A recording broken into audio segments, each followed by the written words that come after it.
وہ اپنے باپ کے رویے سے چڑنے لگی تھی۔ وہ جوانی کے اس دور میں تھی جب لڑکیاں شوق و چنچل ہوا کرتی ہیں، تتلیوں کی طرح اٹھتی ہیں، لیکن ارسلان نے اس پر اس قدر بے جا پابندیاں عائد کر دی تھی کہ ہم دونوں کی موجودگی میں اس کا دم گھٹنے لگتا تھا۔ وہ خود کو قید محسوس کرتی تھی اور اب وہ اس قید سے آزادی چاہتی تھی۔ سردیوں کی دوپہر تھی، حسنہ نہا کر نکلی تو اس کے لمبے لمبے بال گیلے ہو رہے تھے۔ اس نے مجھ سے پوچھا کہ امی، میں چھت پر جا کر اپنے بال سکھا لوں اور تھوڑی سی دھوپ بھی سینک لوں؟ تو میں نے اسے فوراً ہی اجازت دے دی۔ مجھے کیا پتا تھا کہ میری اس اجازت کی وجہ سے میرے گھر میں طوفان آ جائے گا۔ حسنہ چھت پر جا کر کھڑی ہوئی تو وہاں سے گلی کا نکڑ نظر آیا کرتا تھا جہاں کچھ اوباش لڑکے کھڑے ہوتے تھے، لیکن حسنہ نے نہیں دیکھا کہ وہ اسے دیکھ رہے ہیں اور اس کی طرف اشارہ بھی کر رہے ہیں۔ اتنے میں ارسلان کسی کام سے اچانک دفتر سے واپس آ گئے تو انہوں نے یہ سارا منظر خود اپنی آنکھوں سے دیکھ لیا۔ وہ نہایت غصے میں گھر میں داخل ہوئے اور مجھ سے پوچھنے لگے کہ حسنہ کہاں ہے؟ میں نے کہا کہ وہ چھت پر دھوپ سینکنے گئی ہے، تو ارسلان نے میرے چہرے پر ایک زوردار تمانچہ رسید کر دیا اور کہنے لگے کہ تم اس قدر بے خبری عورت ہو کہ تمہیں یہی نہیں معلوم کہ جوان بیٹی چھت پر کیا کر رہی ہے۔ یہ سن کر میری جان نکل گئی کہ ارسلان کیا کہہ رہے ہیں۔ ان کی آوازیں سن کر حسنہ بھی نیچے چلی آئی تو انہوں نے حسنہ کے چہرے پر بھی ایک تھپڑ رسید کر دیا۔ وہ بیٹی جو آج تک ان سے نخرے اٹھوایا کرتی تھی، جس سے وہ بہت محبت سے پیش آتے تھے، آج انہوں نے جب اسی بیٹی کے چہرے پر تھپڑ مارا تو وہ بری طرح باغی ہو گئی اور اس نے خود کو کمرے میں بند کر لیا۔ میں نے ارسلان کو سمجھانے کی کوشش کی لیکن وہ تو کچھ بھی سننے کو تیار ہی نہ تھے۔ دن بہت سست رفتاری سے گزر رہے تھے، گھر کا ماحول بہت خراب ہو چکا تھا۔ ارسلان ہر وقت کھوئے کھوئے سے فکر میں ڈوبے رہتے تھے، حسنہ ہر وقت اپنے کمرے میں بند رہتی اور مجھے تو سمجھ میں نہ آتا تھا کہ میں کیا کروں۔ جس اولاد کو پالنے کے لیے ہم دونوں میاں بیوی نے ڈھیروں منت مانگی تھی، آج جب وہ ہمارے آنگن کی رونق بنی ہوئی تھی تو ہم نے اس سے زندگی کے سارے رنگ ہی چھین لیے تھے۔ ارسلان کے رویے کی وجہ سے میں نے اس کا اسکول آنا جانا بھی بند کروا دیا تھا۔ نہ جانے وہ کب کیش میں آ کر کس کو قتل کر ڈالتے۔ مجھے تو اب ان کی ذہنی حالت بھی ٹھیک نہیں لگتی تھی۔ جتنا وقت وہ گھر پر ہوتے تو کبھی موبائل پر خبریں سنتے تو کبھی ٹی وی پر خبریں چلا لیتے۔ ہر خبر نامے میں ایک دل دہلا دینے والی خبر ہوتی اور اس کے بعد ان کا رویہ پہلے سے زیادہ خراب ہو جاتا۔ حسنہ گھر میں رہ رہ کر مزید گلابی ہوتی جا رہی تھی، اس کا حسن نکھرتا جا رہا تھا، وہ کسی گلاب کی کلی کی مانند کھل رہی تھی۔ اس کی معصوم سی آنکھیں کسی کو بھی اپنے سحر میں جکڑ سکتی تھی۔ عید کے دن قریب آ رہے تھے اور ہمیں حسنہ کے لیے عید کے کپڑے خریدنے تھے۔ ارسلان نے مجھے کہا کہ بازار چلو، حسنہ کے لیے کپڑے لیں گے۔ میں نے فوراً ہی حسنہ کو آواز دے کر کہا کہ بیٹی تیار ہو جاؤ، ابو عید کی خریداری کے لیے لے کر جا رہے ہیں۔ یہ سن کر حسنہ کی خوشی دیکھنے کے لائق ہو گئی۔ وہ دوڑی دوڑی چلی آئی لیکن ارسلان نے صاف لفظوں میں یہ کہہ کر انکار کر دیا کہ اس کو بازار لے جانے کی کوئی ضرورت نہیں، وہاں طرح طرح کے لوگ آتے ہیں، اسی لیے ہم خود ہی حسنہ کے کپڑے خرید کر لے آئیں گے۔ یہ سن کر حسنہ کا چہرہ اتر گیا اور وہ بنا کچھ کہے ہی اپنے کمرے میں واپس چلی گئی۔ مجھ سے حسنہ کا اترا چہرہ دیکھا نہ گیا، لیکن اس وقت میں ارسلان سے کچھ بھی کہہ کر گھر کا ماحول مزید خراب نہیں کرنا چاہتی تھی۔ ہم دونوں میاں بیوی گھر سے باہر تالا ڈال کر خریداری کے لیے چلے گئے اور حسنہ گھر میں اکیلی ہی رہ گئی۔ مجھے سارا وقت حسنہ کا ہی خیال آتا رہا اور ارسلان بھی یہی کہتے رہے کہ جلدی جلدی سب خرید لو، حسنہ گھر پر اکیلی ہے۔ جب ہم دونوں میاں بیوی واپس آئے تو ہم نے دیکھا کہ حسنہ اپنے کمرے کی کھڑکی پر کھڑی کسی لڑکے سے باتوں میں مصروف تھی۔ حسنہ کے کمرے کی کھڑکی گلی میں کھلتی تھی۔ ہم دونوں کو دیکھ کر وہ لڑکا ایسا فرار ہوا کہ ارسلان اسے آوازیں دیتے ہی رہ گئے، لیکن وہ ہاتھ نہ آیا۔ ہم دونوں میاں بیوی تالا کھول کر اندر آئے تو ارسلان کا غصہ ایک دفعہ پھر ساتویں آسمان پر پہنچ چکا تھا۔ میری تو اپنی جان نکل رہی تھی کیونکہ میں جانتی تھی کہ اب ارسلان حسنہ کو اتنی آسانی سے نہیں بخشیں گے۔ انہوں نے اندر جاتے ہی حسنہ کو بالوں سے پکڑ کر پوچھا کہ بتاؤ یہ کون تھا جس سے تم باتیں کر رہی تھی؟ حسنہ اپنے باپ کی سختی سے اس قدر باغی ہو چکی تھی کہ وہ چیخ چیخ کر کہنے لگی کہ وہ لڑکا ندیم تھا جو پچھلی گلی میں رہتا ہے، میں اس سے محبت کرتی ہوں اور اس سے شادی کرنا چاہتی ہوں۔ آپ نے تو مجھے پیدا کر کے میرے اوپر ظلم کیا ہے، میں اب اس قید خانے میں اور نہیں رہ سکتی۔ ندیم جلد ہی مجھ سے شادی کر لے گا اور مجھے یہاں سے لے کر چلا جائے گا۔ ارسلان کہنے لگے کہ جو لڑکا تمہارے باپ کو دیکھ کر ایسا سر پر دوڑا کہ پھر اس نے پلٹ کر نہیں دیکھا، وہ بھلا تمہارا رشتہ کیوں لے کر آئے گا؟ آج کل ہر کوئی صرف دل لگی کرتا ہے اور کچھ نہیں۔ یہ سن کر حسنہ کہنے لگی کہ آپ کیا چاہتے ہیں؟ میں گھٹ گھٹ کر انہی دیواروں میں دم توڑ دوں؟ آپ مجھ سے کس بات کا بدلہ لے رہے ہیں؟ حسنہ کے منہ سے نکلے الفاظوں نے ارسلان کے چہرے کے رنگ بدل دیے تھے۔ وہ فوراً گھر سے باہر نکلے، میں بھی ان کے پیچھے پیچھے نکل گئی۔ نہ جانے اب وہ کہاں جا رہے تھے۔ تھوڑی دیر بعد وہ پچھلی گلی میں پہنچ کر اس لڑکی کے گھر کو ڈھونڈنے لگے اور کچھ لوگوں سے پتہ کرنے پر ندیم کا گھر مل بھی گیا اور وہاں جا کر انہوں نے خوب ہنگامہ ڈالا اور کہا کہ اگر ندیم حسنہ سے محبت کرتا ہے تو رشتہ لے کر آئے۔ یہ سن کر ندیم کے گھر والوں نے ہمیں ہی برا بھلا کہا اور حسنہ کے کردار کو داغدار کرنے میں کوئی کسر نہ چھوڑی۔ حسنہ پر طرح طرح کے الزامات لگائے کہ وہ سارا دن کھڑکی میں کھڑی رہ کر خود ہی لڑکوں کو گمراہ کرتی ہے اور اب جب کوئی اس کے قابو نہیں آیا تو وہ ندیم کے پیچھے پڑ گئی ہے۔ یہ سنتے ہی ارسلان پھر مار پیٹ پر اتر آئے اور ایک دفعہ پھر ندیم کے گھر والوں نے ہمیں دھکے دے کر اور برا بھلا کہہ کر اپنے گھر سے نکال دیا۔ میں نے بہت مشکل سے ارسلان کو سمجھایا کہ خاموشی سے واپس گھر چلے کیونکہ اس طرح تو بدنامی ہماری حسنہ کی ہی ہوگی، اور ارسلان بھوجل قدموں سے میرے سہارے گھر واپس آ گئے۔ کمرے میں بیٹھ کر وہ کافی دیر تک بے آواز روتے رہے۔ وہ دن ہمارے گھر کے در و دیوار پر بہت بھاری تھا۔ حسنہ کے رویے نے ارسلان کو توڑ کر رکھ دیا تھا اور ارسلان کے رویے نے حسنہ کو باغی بنا دیا تھا۔ شام ڈھلے ارسلان خوشی سے گھر سے نکل گئے تھے۔ مجھے پتہ بھی نہیں چلا تھا کہ وہ کب گئے تھے۔ میں حسنہ کو کھانا کھلانے کی ناکام کوشش کر رہی تھی، لیکن حسنہ بھی ضد پکڑ کر بیٹھی تھی کہ اب اسے کچھ نہیں کھانا۔ میں نے اسے لاکھ سمجھانے کی کوشش کی کہ ارسلان اس سے بہت محبت کرتے ہیں، لیکن حسنہ کو تو جیسے اپنے باپ سے نفرت ہی ہو گئی تھی۔ ارسلان دیر رات گئے گھر واپس آئے تھے۔ انہوں نے کھانا بھی نہیں کھایا تھا اور خاموشی سے سونے کے لیے لیٹ گئے تھے۔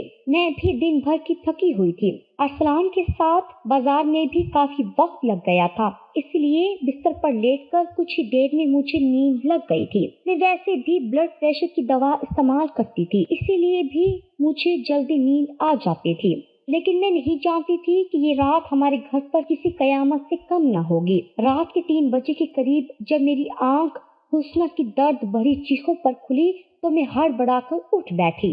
میں نے فوراً ہی ارسلان کو جگانے کے لیے ان کی طرف دیکھا تو وہ بستر پر موجود نہیں تھے۔ میں بھاگتی ہوئی حسنہ کے کمرے میں پہنچی تو ارسلان اس کے بستر کے پاس ہی کھڑے تھے اور حسنہ چیخیں مار مار کر رو رہی تھی۔ پہلے تو مجھے کچھ بھی سمجھ نہ آیا کیونکہ میں کافی گہری نیند سے جاگی تھی، لیکن پھر مجھے لگا کہ شاید ارسلان نے اسے پھر کچھ کہا ہے۔ جیسے ہی میں نے آگے بڑھ کر اس کا چہرہ اوپر کیا تو میری روح کانپ اٹھی۔ حسنہ کا پورا چہرہ جھلس چکا تھا اور اس کی ایک آنکھ بھی باہر کی طرف نکل گئی تھی۔ اس کا چہرہ دیکھنے لائق بھی نہیں رہا تھا۔ میں نے کپ کپاتے ہوئے پلٹ کر ارسلان کی طرف دیکھا جو پرسکون چہرہ لیے کھڑے تھے جیسے کچھ ہوا ہی نہ ہو۔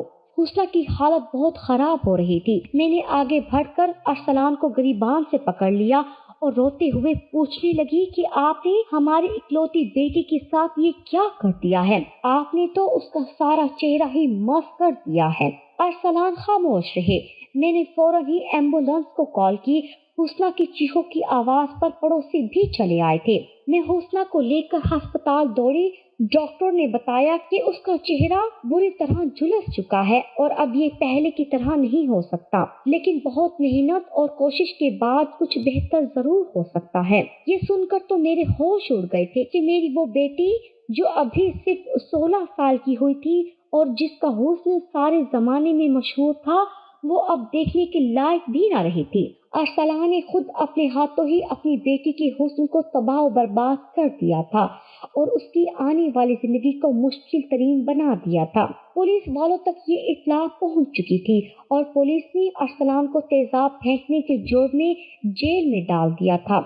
میں نے بھی ارسلان کو جیل جانے سے نہیں بچایا تھا۔ پڑوسیوں نے بھی اس کے خلاف گواہی دی تھی۔ جیل جانے سے پہلے ارسلان نے بس مجھ سے اتنا کہا تھا کہ اب ہماری بیٹی کی طرف کوئی بری نظر سے نہیں دیکھے گا۔ اب مجھے دفتر جاتے ہوئے یہ خوف نہیں ہوگا کہ کوئی درندہ حسنہ کے ساتھ درندگی نہ کر بیٹھے۔ اب رات کو سوتے وقت مجھے یہ خوف بھی نہیں ہوگا کہ کہیں کوئی آوارہ لڑکا میری بیٹی سے ملاقات کے لیے تو نہیں چلا آیا۔ اب حسنہ محفوظ ہو چکی ہے۔ ارسلان کی باتیں سن کر مجھے اس کی دماغی حالت پر شبہ ہونے لگا تھا۔ ارسلان کہنے لگا کہ پچھلے کئی مہینوں سے وہ اسی طرح کی خبریں سنتا آ رہا تھا کہ جوان لڑکیاں ماں باپ کو بدنام کر کے اور سر عام رسوا کر کے غیر لڑکوں کے ساتھ بھاگ رہی ہیں۔ کسی نے نیٹ پر چکر چلایا تو کسی نے چھت پر جا کر۔ میں ہرگز بھی یہ برداشت نہیں کر سکتا تھا کہ میری بیٹی کسی ایسی لڑکی کی جھانسے میں آ کر ہمیں چھوڑ کر چلی جائے جو اسے کچھ وقت استعمال کرنے کے بعد کسی کوڑے کی طرح پھینک دے۔ پچھلے کچھ دنوں سے میڈیا پر چلنے والا ایک واقعہ میرے ذہن پر اس طرح نقش کر گیا تھا کہ مجھے اٹھتے بیٹھتے حسنہ میں اسی لڑکی کا چہرہ نظر آنے لگا تھا، لیکن اب میں یہ سوچ کر مطمئن ہوں کہ کوئی بھی آوارہ لڑکا حسنہ کی طرف آنکھ اٹھا کر بھی نہیں دیکھے گا۔ پولیس والے ارسلان کو لے کر جا چکے تھے اور میں اپنی قسمت پر ماتم کنا تھی۔ جس اولاد کو پانے کے لیے ہم دونوں میاں بیوی نے ایک ساتھ ہزاروں دفعہ دعائیں مانگی تھی، آج اسی اولاد کی وجہ سے ہم دونوں میں جدائی آ گئی تھی۔ پورے 2 مہینے بعد حسنہ کو ہسپتال سے چھٹی ملی تھی۔ اس کا چہرہ کچھ بہتر ہو گیا تھا، لیکن ابھی بھی دیکھنے کے لائق نہیں ہوا تھا۔